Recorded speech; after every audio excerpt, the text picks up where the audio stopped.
And finally this week is The Dark Knight, which is the sequel to Batman Begins, which was actually the fifth feature film about Batman, but a series restart, and a really good one too. It was a good idea to restart that franchise, and the direction that they started in that film and continue in this one is definitely without question the best comic book movie series I've ever seen. Oh, yeah. And even more than that, it's a really, I mean, it's just a great film. And as we mentioned with the last review, the mob is on the run, and Batman is having a positive effect on the city until the Joker shows up. And the Joker in this movie is not the Jack Nicholson take. No. And Heath Ledger, who everyone knows died shortly after completing the film, definitely takes it in a darker direction. And it's almost an indictment of the vigilanteism that Batman practices, that, you know, he took crime fighting to a new extreme level, and crime sort of rose to that challenge.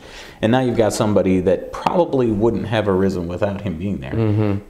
And I mean, that's just one of the many themes that this movie is tackling. It's definitely some very dark stuff. Oh yeah, and I think, you know, the most credit needs to be given to Christopher Nolan, who co-wrote and directed both this one and the first one.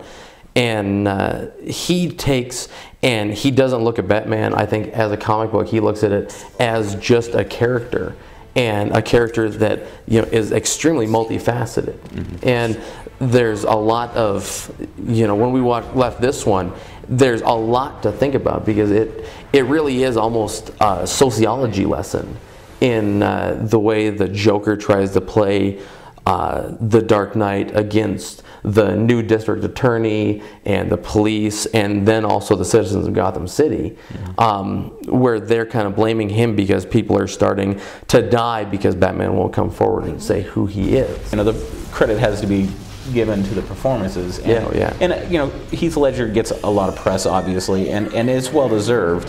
And I don't want to speculate about whether or not he's going to be nominated for an Oscar. I don't really see the value in that. But you know, the rest of the cast deserves credit as well. And Christian Bale is probably the most realistic Batman Bruce Wayne that's ever been written on for the screen.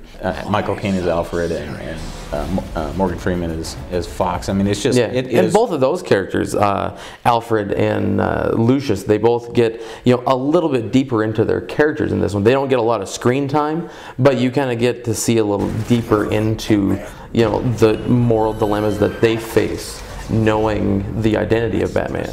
And you know, it's just little things like that that really set this movie above its own genre, and make it just a great movie. So if you're going to see any one movie this summer, this should definitely be it. Absolutely. We'll be right back with a wrap-up.